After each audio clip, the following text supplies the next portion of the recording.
Elbaf est l'un des arcs les plus attendus dans One Piece. C'est normal, il nous a été teasé depuis maintenant plus de 10 ans, dans l'arc de Little Garden avec Dory et Brogy. Une île remplie de géants. Quelle aventure ça doit être pour les Mugiwara. Suivez-moi dans cette théorie qui sera consacrée à cette fameuse île du Nouveau Monde, et vous verrez qu'après celle-ci, vous attendrez l'arc d'Elbaf autant que Wano Kuni. Enfin non, faut pas déconner, mais un tout petit peu moins on va dire.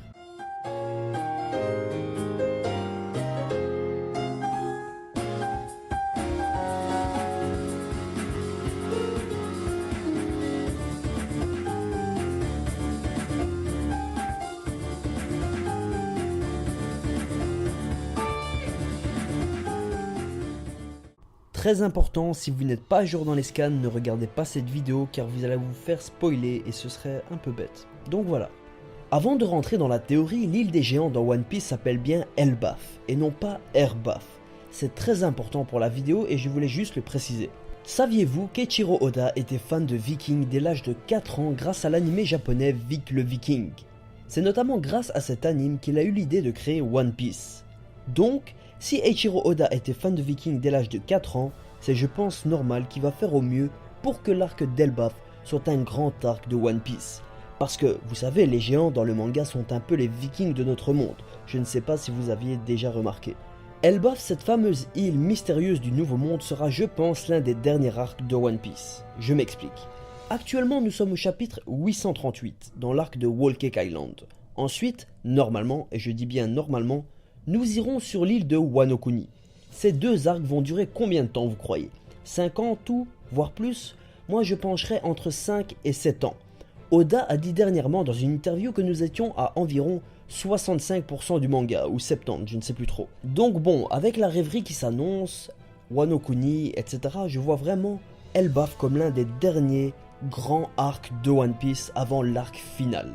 Et qui dit l'un des derniers grands arcs de One Piece dit révélation, vous ne pensez pas? Selon moi, l'île d'Elbaf contient quelque chose de très secret. Ce quelque chose n'est autre que le dernier Road Poneglyph. Petit rappel, il y a en tout 4 Road Poneglyph. Un à Zo, un autre chez Kaido, un autre chez Big Mom, mais le 4e Road Poneglyph a été soi-disant perdu. Eh bien je pense qu'il est sur Elbaf. J'en suis même presque sûr, car Oda va s'inspirer de la pierre de roc pour ce dernier Road Poneglyph, et ça n'engage que moi bien sûr. La pierre de roc est la plus longue inscription runique connue, et elle se trouve à Östergötland en Suède, le pays des Vikings, avec la Norvège, le Danemark et tous ces autres pays nordiques. Cette pierre parle de 20 rois, de plusieurs armes qu'on peut mettre en lien avec les armes antiques, de plein de trucs qui sont en lien avec l'univers de One Piece. Je vais pas trop m'attarder dessus, mais elle est très intéressante et je vous invite à faire vos recherches sur celle-ci, et pourquoi pas faire une magnifique théorie. Chaque royaume qui existe depuis longtemps contient dans cette ère un poneglyphe. Alabasta, Skypiea, l'île des hommes poissons, Zo, etc. Donc je suis sûr qu'Elbaf, qui est quand même le pays des géants, et on sait que les géants peuvent vivre jusqu'à 100 ans, donc c'est un royaume qui doit exister depuis super longtemps. Donc je suis sûr qu'Elbaf contient dans cette ère un poneglyphe, et pas n'importe lequel, un Road Poneglyph. La pierre de roc est vraiment une stèle unique, qui est en lien même avec la mythologie nordique, donc en lien avec les vikings, etc. Je pense vraiment que Oda va s'inspirer de cette pierre de roc pour créer le Road Poneglyph de Elbaf. Et bon, même si ce n'est pas là que se trouve le dernier Road Poneglyph, je suis sûr à 99%, 99% qu'il y a un poneglyphe dans ce royaume de géants. En plus, je pense qu'Elbaf est sous la protection de Shanks. Je ne sais pas si vous avez déjà remarqué, mais Shanks ressemble fortement à un nordique, même à un viking. Et en plus, son bateau est un drakkar. Le drakkar qui était le bateau des vikings. Et pourquoi Shanks protégerait-il l'île d'Elbaf? Eh bien tout simplement car, selon ma théorie, l'île d'Elbaf a un Road Poneglyph. Et Shanks le sait, car il était dans l'équipage de Goldie Roger. Il a navigué avec le roi des pirates. Donc il sait exactement où sont tous les Road Poneglyphs. Il est très certainement au courant pour le poneglyphe sur Zo.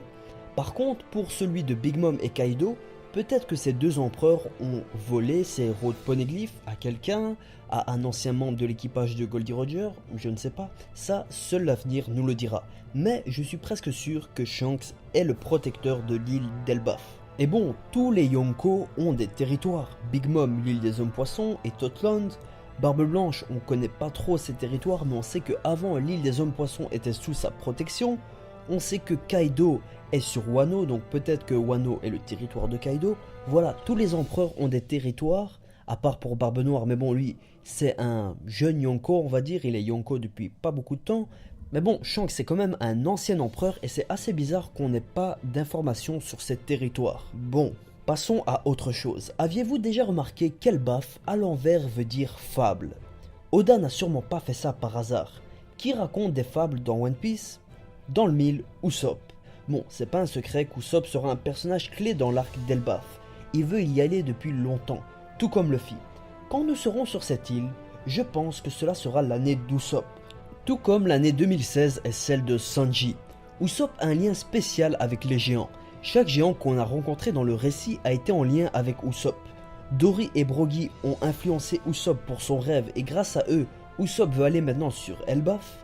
Oimo et Kashi ont été alliés avec Usopp quand ils ont su par lui que le gouvernement mondial leur mentait sur leurs anciens capitaines. Et Airudin est celui qui a en quelque sorte proclamé Usopp en tant que dieu, God Usopp. Donc Usopp sera très certainement important dans l'arc d'Elbaf, croyez-moi. Sinon, en parlant d'Airudin, il fera son grand retour dans l'arc d'Elbaf, tout comme Oimo et Kashi qui ont mis les voiles vers cette fameuse île. Souvenez-vous, Airudin voulait absolument le Mera Mera no Mi du Colisée Corrida. Il disait même que s'il arrivait à avoir ce fameux fruit, il pouvait devenir roi des géants. Pourquoi disait-il cela? Selon moi, le Mera Mera no Mi est le contre parfait du fruit du démon de l'actuel roi des géants, d'Elbaf. Il posséderait un logia et pas n'importe lequel, le logia du bois, un des seuls logias qu'on n'ait jamais entendu parler dans l'œuvre. Un géant avec un logia serait vachement puissant, même Airudin le dit. De plus, Oda aime faire des foreshadowing, et regardez cette page de couverture. Luffy est assis sur un tronc d'arbre. Je sais que ça peut paraître un peu bancal, mais Oda laisse rarement les choses au hasard. Et en plus, c'est une page qui montre tous les Mugiwara, enfin pas tous, mais quelques-uns, en mode viking. Donc peut-être un foreshadowing de l'arc d'Elbaf, qui sait. Et en parlant du roi d'Elbaf, il est sûr qu'il est très fort. Les rois du Nouveau Monde sont d'un tout autre niveau que ceux de la première partie de Grand Line, du paradis. Il n'y a qu'à citer Inuyarashi et Nekomamushi, Big Mom, le roi de Wano sûrement, etc. Dory et Brogy ont déjà d'ailleurs parlé du roi d'Elbaf et ils l'ont appelé dieu des géants. Donc, le roi des géants est considéré comme un dieu sur Elbaf? Peut-être même que Oda va s'inspirer du dieu de la mythologie nordique, Odin. Ça, seul l'avenir nous le dira, mais avouez qu'Oda qui s'inspire d'Odin pour créer un personnage, ça ne pourrait être que super classe. En résumé, l'île d'Elbaf sera la dernière du Nouveau Monde, l'île possède le dernier Road Poneglyph et elle est sous la protection de Shanks, Usopp aura un rôle clé dans cet arc, ainsi qu'Airudin, et le roi d'Elbaf aura le Logia ou le Logia du bois et sera peut-être inspiré d'Odin. Voilà les amis, c'est la fin de cette théorie, merci de l'avoir regardée. N'hésitez pas à me donner votre avis positif ou négatif sur cette théorie. Je lis vraiment tout, si elle ne vous a pas plu, dites-le moi dans les commentaires, j'essaierai de m'améliorer. Mais voilà, n'hésitez pas à liker cette vidéo, à la partager à votre entourage, à vous abonner si ce n'est déjà fait, comme ça vous ne raterez pas mes prochaines théories et autres vidéos. Et donc voilà les amis, merci d'avoir regardé cette vidéo, on se dit à la prochaine pour d'autres théories, top, review et un nouveau format qui arrive normalement la semaine prochaine. Je n'en dis pas plus. Voilà les amis, j't'accueille.